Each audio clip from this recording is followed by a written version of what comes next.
Hey everyone, I am about to start some more seeds for my garden this year, and I figured I would shoot a quick video to share with you some of my best seed starting tips.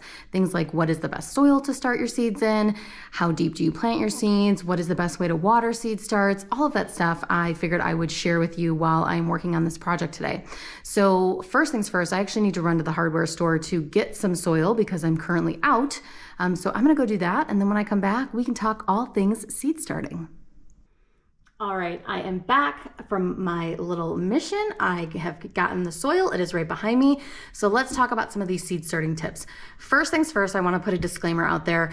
You do not have to start your plants from seed. There is nothing wrong with buying your plants pre-started from a garden center. It doesn't make you any less of a gardener. It doesn't make your garden any less special. Again, starting from seed does have some benefits, but there's also things that you need to consider. So if you're not ready to start from seed, no worries. But if you are ready to start from seed, then this video is going to be for you. And again, we're going to talk about some of those tips. So the first thing that I wanted to just say about, why you might want to consider starting from seed, there's a couple pros. So first things first, starting from seed, you really get to control a lot of the variables. So you get to control the soil that your seed is put into. You get to control how it's cared for, the light it receives, all of that, the temperature that it's growing in. You can control the majority of that versus when you buy a plant from the store, you don't know a lot of those things. You don't know how they were cared for. And so sometimes you can end up with a few surprises. The other pro to starting from seed is really the variety that you have to choose from when you get to choose what plants you're going to put in your garden. If you have a specific seed that you are looking to grow, you are going to have a much better opportunity growing that from seed than probably finding that in a local garden center. So when I think about tomatoes, I'm sure you've seen them at garden centers, but they typically have your red tomato, that's your traditional slicer, just kind of like what you find at the grocery store. And again, nothing wrong with that, but that's kind of all the garden centers offer. They're going to offer those familiar varieties that people are used to seeing everywhere. If you are looking to grow an heirloom tomato, maybe you have a special seed from a seed exchange or a seed swap, or again, you've ordered your seeds from catalogs, you have a lot more options of what you can choose to grow. And so you can grow that beautiful purple tomato, you can grow that yellow tomato, whatever it might be, but you definitely have a wider range of options when you're starting from seed. Now, there's also a couple things to consider when you're starting from seed. The first thing to consider is space. Are you going to have space either inside to start your seeds, or are you going to have space outside? It doesn't necessarily have to be a greenhouse outside, but you're going to need a place to put your seed starts. And so space is one thing that you definitely want to consider. The other thing that you need to consider is the equipment that's involved. So again, you don't necessarily need things like grow lights, but you are going to need things like soil to put your seed in. You're going to need trays, cups, modules, things like that to grow your seed starts in. You're also going to need things like plant labels. You may need things like fans. So again, it really just depends on the type of investment that you're looking to make. So the first tip that I would give is to really consider the type of seed starting tray that you are investing in. So there are a lot of things that you can find at garden centers and online, on Amazon, all over the place. But a lot of times those don't end up being the best quality. So I'll give you an example. These are the types of trays that I started in the last few years. You can see the plastic is very flimsy. It looks very much like what you would get your plants in from a garden center. Now, there's nothing wrong with it, but what I have found is that year after year, they crack, and I really only get one season out of these. Same thing with this option. It's a little bit bigger, but again, it's very flimsy, so it may not last you quite as long.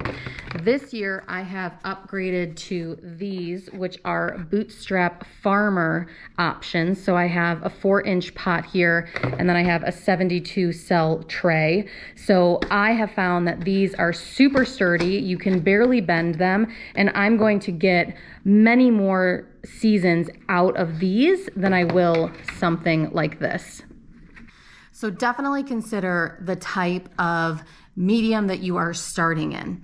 And I know that, again, that can come with a price tag sometimes. Maybe you don't have the money to invest in that type of equipment. That's totally fine, but maybe add a little bit each year. So maybe you start with 10 pots your first year and you use some of the less expensive options for your other ones, and you can gradually grow that collection if this is something that you're going to be doing long term.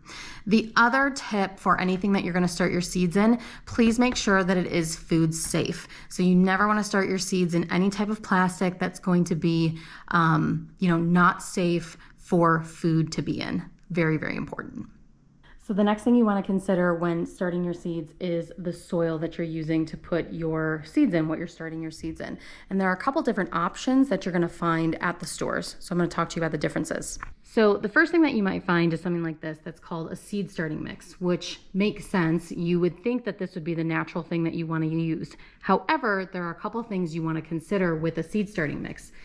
Generally, these mixes are a little bit of soil and then a bunch of aggregates that help keep the soil very light and loose, which is great for seed starting. It's going to help the seed germinate, but because they don't have a lot of nutrients, it's not going to give you a lot of long-term nutrients for the plant to grow really healthy.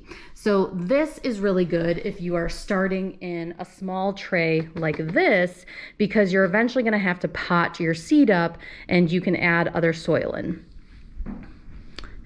The other thing that you'll see are things like this: potting soil, raised bed mixes, things like that. Potting soils are going to be light and loose, but they are also going to have much more nutrients than something like just a seed starting mix. So this is going to be something that you want to use if you're using some of those bigger pots, like the 4-inch pot or that round one that I was showing you. This is going to provide more nutrition longer for your seed starts. So what I like to do when I'm starting my seeds is do a mixture. I'll do about 60 to 70% of my potting mix, and then I will add the other 30 to 40% of my seed starting mix. So what that does is it's going to give me a very light and loose soil that's not going to compact down when I'm watering my seeds, but it's going to provide enough nutrition until I can get my seeds out into the garden. The other thing that you can do if you are not able to buy a potting soil is to use compost and a seed starting mix. So again, mix a little bit of that seed starting mix with the compost. What you're looking for with soil when you're starting seeds is something that's going to have nutrition for that seed to grow once it germinates, but you also want to make sure that it stays light and loose so that it's not compacting any of those roots and your seed doesn't have any trouble germinating through the surface of the soil. So now I've got my soil in my trays and I'm ready to start planting my seeds. I always like to pre-moisten my soil. It's just going to help make sure that the seed is in contact with moist soil, because you need moist soil or moisture for the seed to germinate. And when I go to plant, the next thing that you're going to want to consider is how big your seed is, because that's going to determine your planting depth in your seed cup. So I've got two different seeds here. I've got a pea seed, which you can see is fairly big, and then these here, which are teeny tiny little salvia seeds. They're really hard to see. So something like this that's really tiny is going to be planted much closer to the surface than something like this, which is bigger, that's going to need to be down further. So the rule of thumb is your planting depth is going to be twice as deep as the diameter of your seed. So something like a pea seed like this is going to be planted twice as deep as this, versus a teeny tiny little flower seed like that, you're going to plant a lot closer to the surface. Your seed packets will also give you a lot of information on how to sow your seeds, so you can also reference those. So I've got two different ones here. I've got a packet for oregano and one for salvia. And the oregano packet specifically says start seeds indoors, surface sow, and gently press seeds into the soil, versus the salvia, it also specifically says that it's recommended to start these seeds indoors versus outdoors. So your seed packets are a great piece of information. They're going to give you a lot of information on how best to sow your seeds as well. And my final tip for your seed starting is to make sure that you have the right germination conditions present. So first piece of that is to always make sure your seeds stay moist until you see that germination happening, until you see that first sign of the seed coming through the soil. You've got to make sure that seed stays moist in order for it to germinate. The other one is a little bit more tricky to know, and that is if you need light or not for the seed to germinate. 99% of the time, you're not going to need light to germinate, but there are a few seeds that do require it. So please make sure that you read your seed packets and just check to make sure that if it does say light needed for germination. So most of the time, again, all you're going to need to make sure is that your soil stays moist so that your seeds can germinate. And then once you see that first sign of life pop through the soil, that's when you want to make sure that they have light to continue to grow healthy and strong. So I have got all of my cells planted now. As I said, I pre-moisten the soil, and then the way I'm going to keep it moist is by adding water to my bottom tray here, and then it's going to soak up through the bottom of the soil while they're germinating. I hope these tips were helpful. I hope you learned something new today. If you have any other questions about seed starting, please feel free to leave those comments and questions for me in the comments below, and I will be sure to get back to you. See you in the next video.